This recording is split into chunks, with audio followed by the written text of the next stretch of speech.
It's more about getting a read on this track, getting a read on this car. Now, what we saw back in 2019 is the track evolved by 4 seconds from practice 1 through to the qualifying fastest time, which is generally when we'll see the fastest lap. Now, think of how much that's going to evolve just throughout this next hour.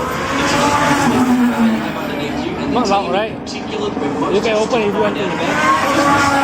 George Russell was quoted in the media yesterday or overnight as saying, "I'll give me 3 laps and I'll tell you what sort of car I've got." Remember too, lots of new aspects to consider in F1's return to the streets of Marina Bay. The form line can simulate as much as possible. Now it's a real-world set of circumstances. We should make a point to some invites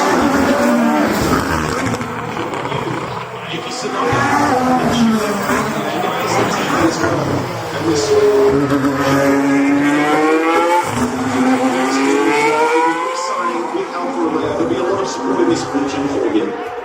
Yes, wonderful to see his driving continue in Formula One. To be right on board. Look at just how tight this circuit is. It's critically important you maximise those exits, run up against the wall. I remember in 2018 when Daniel Ricciardo in qualifying was just sparking the walls as he was trying to get those extra minutes. So expect some exciting laps to be cut during qualifying, but again, we work through the formula. They come here as a team and they know team managers and engineers talk about working to the program. So they start with the race and work their way back. We need track position.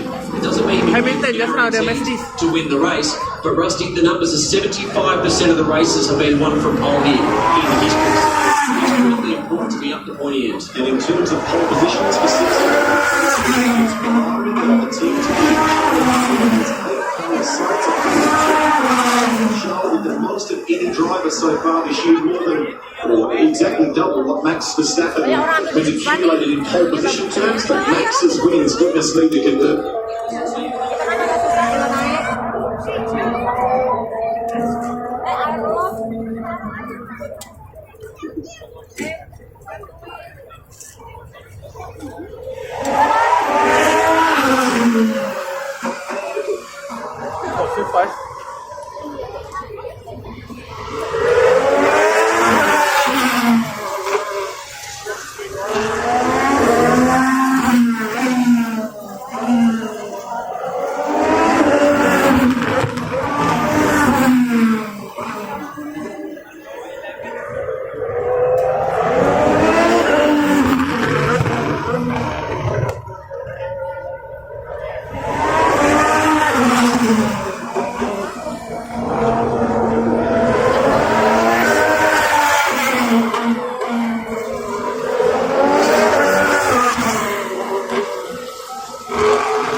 Behind.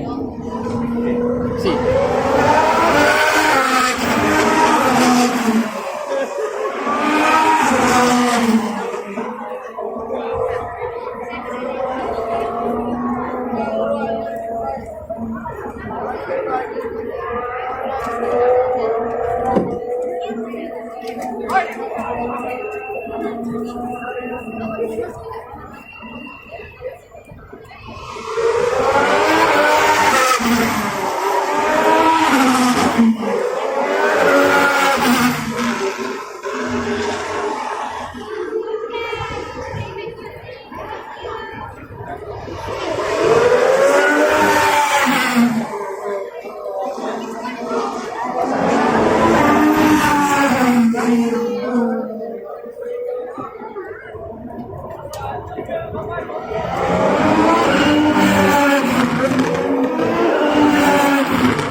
recovery from the actual illness, pretty quick. He was actually being in the ICU into his body and just getting himself right again. He's been able to put himself back in a car. But of course, it's not going to be the hardest race of the year where he's going to race for 2 hours. That's what we're having. The fastest race is 1 hour and 51 minutes, Rusty. He's got a 2-hour in this race. So we're sitting within almost 9 minutes of the end of literally the hard cut of 2 hours of this Grand Prix. It's the longest race of the year.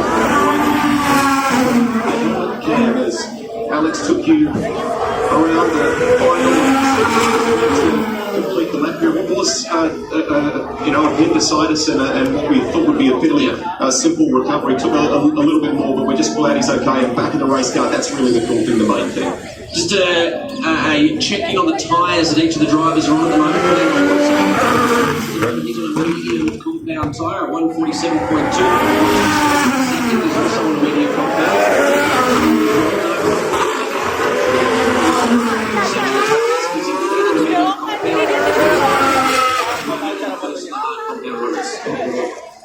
Car just snaps a little sideways. Alex Albon there, Fernando Alonso.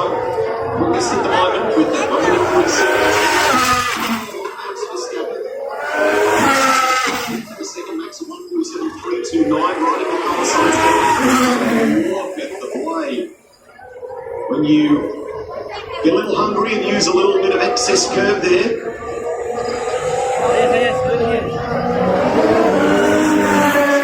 Sparks flying for Max Verstappen. Now, this is a time check on 2019, which is the last time we saw them run. The fastest lap in 2019 was 140. We've seen 4 times from Max Verstappen. Microsector's really low. The order. But we're looking at a 146. This is a 140.2. Fastest time is Max Verstappen now does a 145.4. Still 5.2 seconds away. We saw an equal session last time we were here. Sergio Perez second fastest, so it's Red Bull 1 and 2.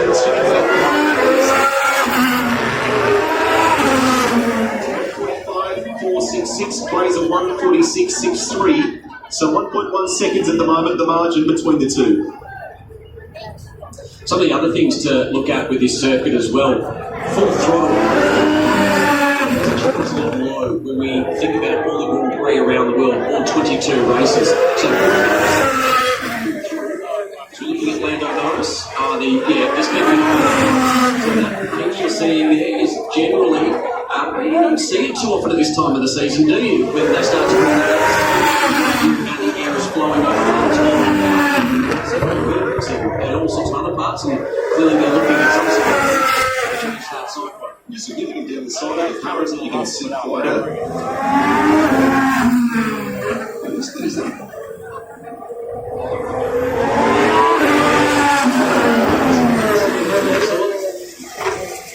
Come back and talk about So design, Rusty. That's actually a design on the car, but I was actually about to come back and talk about the on the brakes 25%, which is actually extremely high.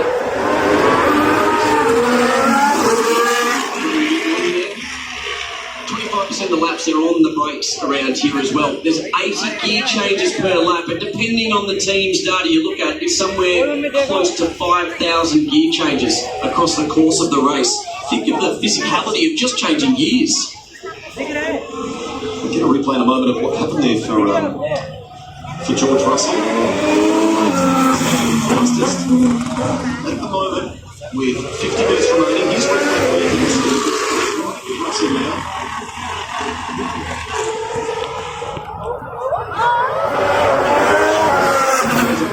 Too much pace into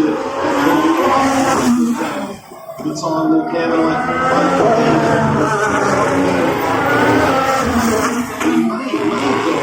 from the opening standpoint.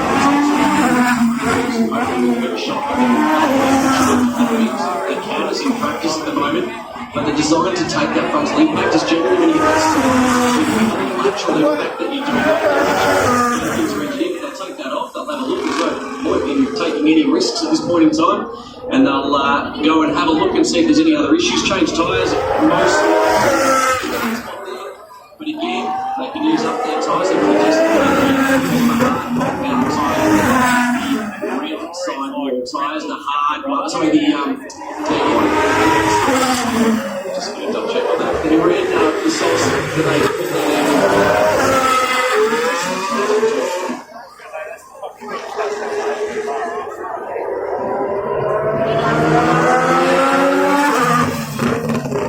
Sectors good numbers starting to pop up again for Max Verstappen. Is he about to improve on that? Drivers will keep an eye on the Alpine. Fernando Alonso, fourth fastest at present. Esteban Ocon has started the weekend well with a fifth fastest, but very early. It is only practice session number 1. Just need to keep that in mind. Lots of enthusiasm because we've got F1 cars back on the streets. And and the micro sectors showing again sort of best we've seen so far at the session and some personal bests as well. So this looks like it will be a good lap for the world champion. What sort of a gain will he get on that 1 minute 45.4?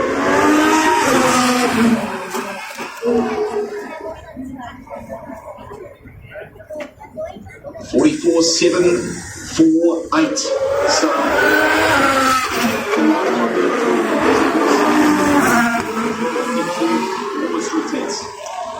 there's still plenty more to find, as we said. They'll be working through their various programs. That lap was set on a medium compound tyre as well. The fastest times at the moment for Verstappen and Sergio Perez. He's currently on a hard compound tyre. That's what we'll be watching at the moment, just keeping an eye on programs too. But Rusty, it's great to see so many people here in Singapore. Just paraphrasing here for you, but George talking about going straight on rubber. So yeah, we detailed the brilliant coverage. So when you look at the colour banding on the side, the harder compound rubber, yellow the medium, and red is the soft. And he was on the harder rubber there. So Charles Leclerc yet to set a time out there. At the moment, the only driver not set a time. Oh man, last time we were here, back in 2019. 6 pole position. So it gives you a bit of an idea of that airflow. So before it was a really strange angle. Some sort of new design on it beforehand, but it's exactly as we saw before. That comes out and flows, and then they can see the direction of the air or the wind as it comes out. So hopefully we can get a shot of this.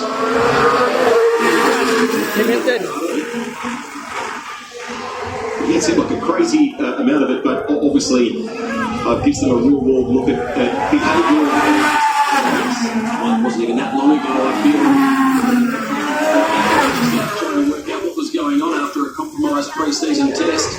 Sergio Perez on screen, just getting out of the way of traffic, and again that could play a bit of a part here. So times around this circuit in Marina Bay that you don't want to trip yourself up, particularly in qualifying, because the penalties could be. If you do trip up another driver who's on a lap. Looking there at Charles Leclerc, I mentioned before he has been on pole position here, and I remember that race distinctly in 2019 because he was looking so strong, and he just got caught out on a strategic play as we see Max Verstappen purple in not only the sectors but the micro sectors at the moment. So we'll keep an eye on this lap from Max Verstappen as we look at Lando Norris out on track with the replay there. Him just bumping and moving around. As to the discussion, I know we've had some resurfacing ahead of this event, Rusty, but that hasn't gotten rid of the bumps. It wasn't a complete relayering and cut and paste. This is some part of the characteristics. You'll see it happen down into turn 1 particularly, which is a tricky, very fast corner. Bumps added to the mix. It makes it quite a technical part of the circuit. Compliance is kind of key in that regard, isn't it? How well you can make the car ride some of those bumps. 144.236. started well here. Sergio Perez second fastest, Fernando Alonso third, Carlos Sainz is top five at the moment with just over 41 minutes remaining. So George Russell starting to put in a lap here. Hasn't really had an indicative lap just 1.6, but this will be his first chance to turn a lap since tapping the barrier with that front wing before. So 1.3 seconds in. So he won't stay with that one as an outright lap. He'll look to build into this session. But as Verstappen from Perez, Fernando Alonso, Lewis Hamilton, Carlos Sainz, your top five so far in practice. You follow social media like you and I do. It's been a rough old year for Ferrari fans. They've done such a great job in qualifying trim. It's just converting those results. And you mentioned before Charles Leclerc's had 8 pole positions this year. Well, let's look at Ferrari as a team here in Singapore. They've actually had the most pole positions here. In the 12 times we've come here previously, this year being the 13th running, they've had 5 pole positions, 2008, 10, 15, 17 and 19. So it hasn't been that bad a track for them when you look at it. In terms of wins, though, 5 pole positions, they've only had the 3 wins, but for them, it's 15 and 19 the last times they won here. Just a little reminder too, the tickets for the 2023 race on sale this week, so if you are enjoying your first ever Formula One experience, we would love to see you back for next year's race. Head to the website, cp.sg. Those super early bird tickets are on sale for 2023 already. So keeping an eye on some of the other movers up and down the order as you ride off board with the front wing on George Russell, and you'll get an idea of those bumps on the car as we're back into pit lane.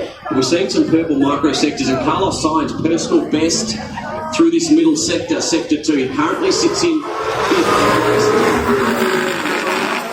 as the Williams of Nicholas Latifi, who, as you can see on screen, team at the end of this year. And we now start to think of who takes that spot. He's entrenched and has done an exceptional job since he's come back into the sport. But who ends up in that second Williams seat? Nick De Vries did such a great job, wasn't he? Formula 2 for is it someone who's maybe out of the drive at the end of the year? Who will fill that spot? There's a couple of question marks beside some of the slots. Pierre Gasly talking about at the moment. It's status quo. He's with the AlphaTauri team, but everyone talking about would he ultimately end up at Alpine, and French driver, French team, what a love for him there. And would the Red Bull family kind of let him go? And the feeling is yes. He was questioned. He was questioned last night about it, as he is regularly, and he said, "I'm sure you'll all know in the next couple of weeks." Which is lots of journos to think it's only a matter of time. So, but anyway, speaking of AlphaTauri, we know that Yuki Tsunoda will remain with them next year. Great opportunity for him, and he's headed off, of course, for a home race. Very, very soon, with only 5 races beyond Singapore, he remaining in the 22 championship. Even off the top of this, what a career he's had. And you just feel he's become a statesman of the sport as well. You wonder where he will go. He's an incredible human being, isn't he? An extremely funny man, very great sense of humour, but the way he's just come along, it just grown. And I use the word statesman, Rusty, because you look to him. He is a leader, and I'm intrigued as to where his career goes next. And he from the point of view of things like even sustainable farming, he's got a real interest in some of those things outside the racetrack, and has been heavily involved. As we listen to the radio here.